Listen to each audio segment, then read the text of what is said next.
The life we built over 15 years quietly cracked one morning. A Friday, at exactly 9:12 a.m. The kids were at school. Emily was at her piano lesson. I was cleaning every corner of the house.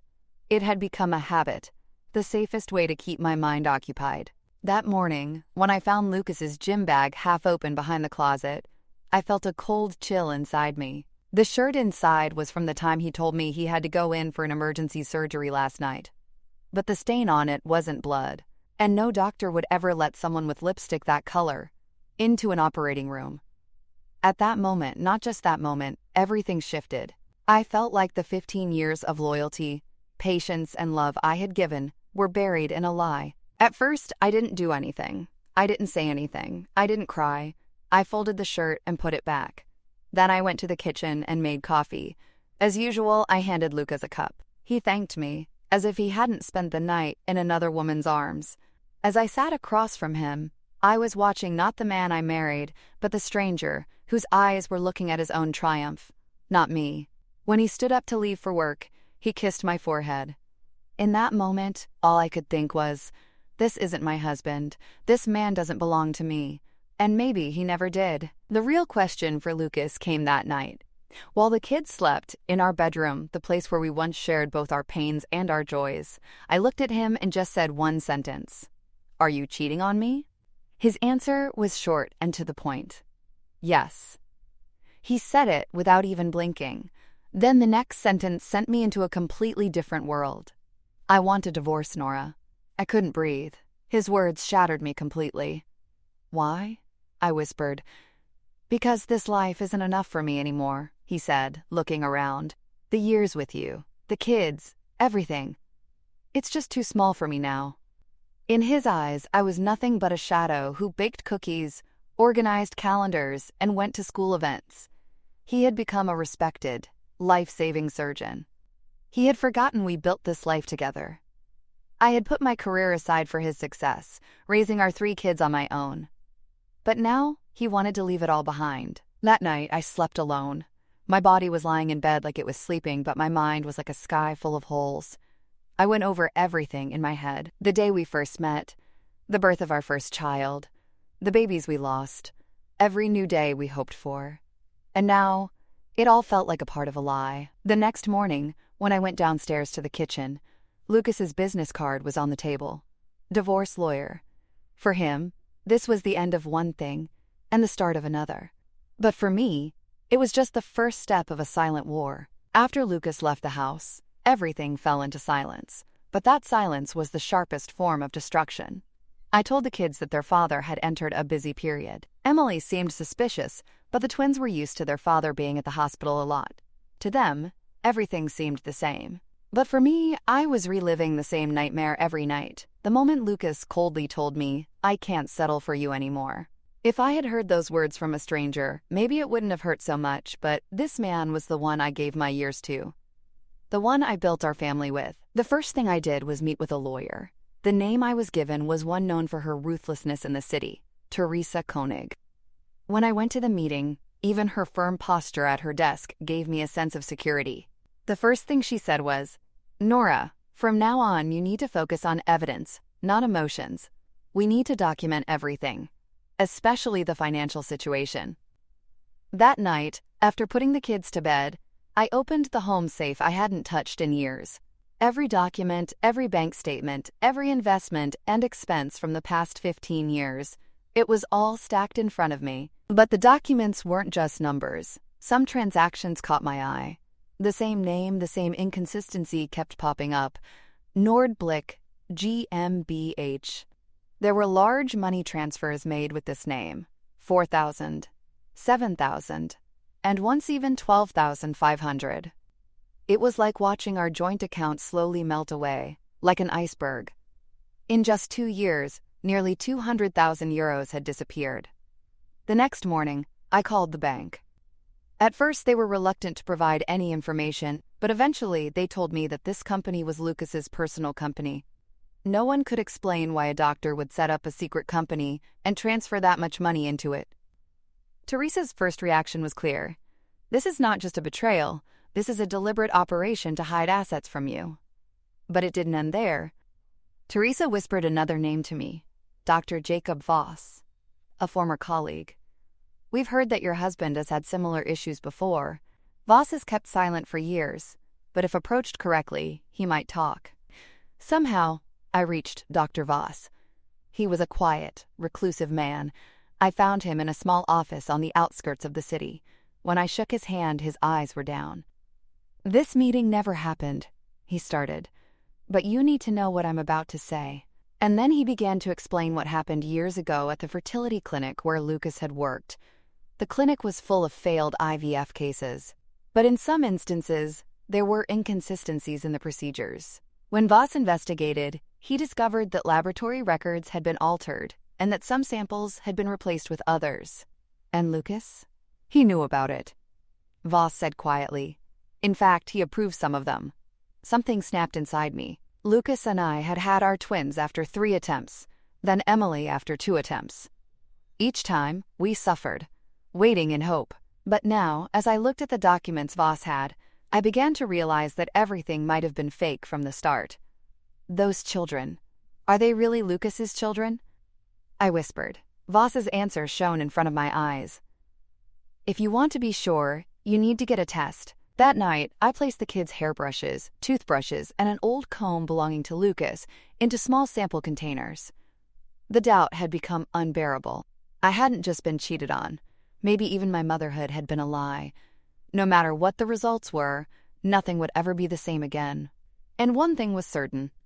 Lucas wasn't going to write this story anymore. Waiting for the test results meant not being able to trust even your own shadow.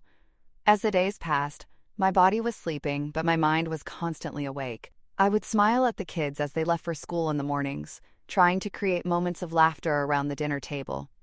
But deep down, I felt like everything was fake. My eyes, when I looked at them, were searching for a clue in every detail. Emily's nose, Julian's hands, Felix's walk. Which one looked like Lucas?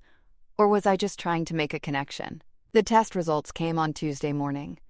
The clinic staff member's voice was calm and distant on the phone. The results are ready. We can send them via email or phone. Email, I said briefly. Maybe I needed to see it with my own eyes to face the truth. My fingers didn't tremble as I opened the file. It wasn't fear anymore, but anger. The report was short and clear. The biological father of the tested children is not the individual in question. Paternity probability, 0%. It felt like all the air inside me had been sucked out at once. My emotions froze. Disappointment, anger, pain. They all crashed over me at once, silently. This wasn't just betrayal. It was like a bomb planted at the core of my life. Lucas wasn't the biological father of our children, and he had kept that truth hidden for years. Every time he hugged them, every time he told me, "You're such a great mom," he had believed his own lie even more. He had taken away my right to choose. When I showed the results to my lawyer, Teresa shook her head. "This isn't just a divorce case anymore," she said. "This case involves medical ethics violations, fraud, and interference with personal rights. We have priceless evidence." In the following days, I focused all my energy on making plans. Every move I made was calculated. Every word I said was measured. During the mediation meetings with Lucas, I made sure to seem tired but understanding. "I just want the best for the kids," I said. "Let's not turn this into a fight." He, however, thought my calmness was acceptance of defeat. What he didn't know was that I was fighting my battle quietly, like a shadow, leaving no trace but going deep. On one hand, I reached out to the ethics board. On the other, I started researching Lucas's past patient records and financial dealings. A former clinic employee, Lena Vogt, eventually agreed to talk. She had worked at the fertility clinic for 12 years before suddenly leaving. When she told me she had kept the records, I couldn't believe my eyes. An old leather-bound notebook, page by page, containing patient names, procedure notes, and Lucas's signature underneath. "Why are you telling me this now?" I asked her. There was a tired but determined expression in her eyes. "Because it's the right thing to do. Because I don't want anyone else to be deceived." That day, I returned home with Lena's records, the test results, and documents related to suspicious financial transactions. That was the moment I understood. There was no turning back now. This wasn't just about a divorce or revenge. This was a war to uncover the truth, and I had everything I needed to win this battle. Lucas's confidence grew with each passing day. He thought everything was under control. He didn't hesitate to appear in public with his new girlfriend, attending school events with her, even trying to get the kids accustomed to the new relationship. Everything was so fake that, watching it, a calmness mixed with disgust grew inside me. Because no matter how hard he tried to build this flashy, new life, I was quietly dismantling the very foundations of his real life. Yet he still hadn't noticed. The storm inside me had turned into strategy. Lena's documents, the test results, the bank transfers. Everything was filed and ready for the legal process. But this wouldn't just be a legal procedure. This would turn into a stage that publicly shattered his false image. Whether by coincidence or fate, the day I heard that Lucas had been named Doctor of the Year, all the pieces in my hand fell into place. The glowing reviews, the newspaper articles, the invitation to the celebration ceremony. They all told me where and how the final scene of this story would unfold. I would attend the gala alone. I carefully chose my dress. Black, simple, but striking. Just like the truth itself. The kids would stay at their grandmother's. That night, I wouldn't be just a mother or an abandoned wife, but the woman who had been deceived for years, standing there with all her truth. As I entered the event, everyone told me, "You look so elegant and strong." Inside, a smile passed over my face. The fake compliments were a harbinger of a real downfall. When Lucas stepped onto the stage, the room erupted in applause. He was with her, Rebecca. I saw the same woman, with the same red lipstick. I remembered the moment my story began. The lipstick stain on that shirt. The first silence. And now, here he was, with that woman, presenting a fake success story. When his speech began, something inside me burned. Medicine is not a science, it is a responsibility, Lucas was saying. Every decision impacts the fate of a person. In that moment, our eyes met. I smiled. Only I knew what was breaking inside me in that instant. As the applause continued after the speech, we moved into the second phase of the plan. Just before the event, I had met with the hospital board chairman and presented the documents I had. They began their quiet investigation, and the necessary authorities were notified for the case file preparation. The board members were preparing for a special announcement at the end of the gala. My job, however, wasn't finished.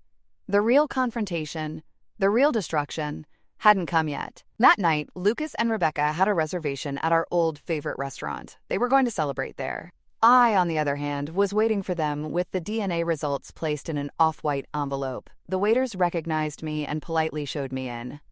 As I walked toward their table, their eyes turned toward me. Lucas's eyes first filled with surprise, then disdain. "What a surprise," he said confidently. Rebecca shifted uncomfortably. I turned to her, slow and clear. "Today is your big day, Lucas. You're celebrating your freedom. Here's my gift to you." I placed the envelope on the table. He opened it. He read it. And the expression on his face made it all worth it. The months of silence. Anger, fear, denial, all passed over his face one by one. "This is a lie," he said. But his voice didn't believe what he was saying. "This is impossible." "No," I said. "This is the truth. And this is the only truth." Rebecca fell silent. Her eyes went from the paper to Lucas, then to me. In that moment, without a word being spoken, everything was understood between the three of us. And then, the authorities entered the room, along with the board chairman and the prosecutor for the case, and the play that had begun on the stage ended right there, at that table. As Lucas was led out of the restaurant with his hands cuffed behind his back, there was not only anger on his face, but also deep astonishment. For years, he had built a fake world. In that world, he was the hero, the savior. And I was nothing more than the good wife in that script. But that night, the stage was mine, and the truth had spoken with the most brutal lines. Rebecca stayed silent. Her eyes hung in the void for a moment. Then she turned to me and whispered in a low voice, "The children, I didn't know anything about them." For the first time, with the fragility in her eyes, she truly seemed human. "I know," I said. But there are other things you need to know. Your mother could have survived that surgery. But Lucas ended her life with his selfishness. From that moment, events unfolded rapidly. The press, the medical community, and social media were shaken by the scandal. Lucas's medical license was suspended, and both ethical and criminal charges were filed against him. The fertility clinic was shut down. Dozens of families queued up to get DNA tests. Some avoided the truth, while others finally found answers to the questions they had carried for years. And I learned to breathe in the middle of all this chaos. With Teresa's help, we set up a future fund for my children. The court uncovered Lucas's hidden assets, and transfers from offshore accounts were recovered. But the greatest gain wasn't financial. My greatest gain was that I was finally being known by my own name again. I was Nora Berger, the owner of my own life, no longer bound to a surname, a role, or a false happiness. Months later, the hospital board offered me the position of chairperson of the restructured ethics committee. In my old life, I would have never considered this. But now I had a perspective, an insight that had changed everything. I took Dr. Jakob Voss with me. Together, we wanted to rebuild not just justice, but trust in the medical world.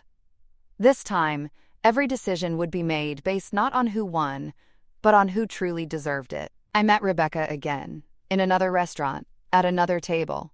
This time, there was no hostility, no accusation, just two women, deceived, used, but now standing tall. "Do you regret it?" she asked me. "For exposing everything?" I paused for a moment. Yes, the children would learn the truth. Yes, it would hurt them, but they couldn't continue growing up with a lie. "The truth sometimes hurts," I said, "but pain is where healing begins." That night, I quietly entered my children's rooms.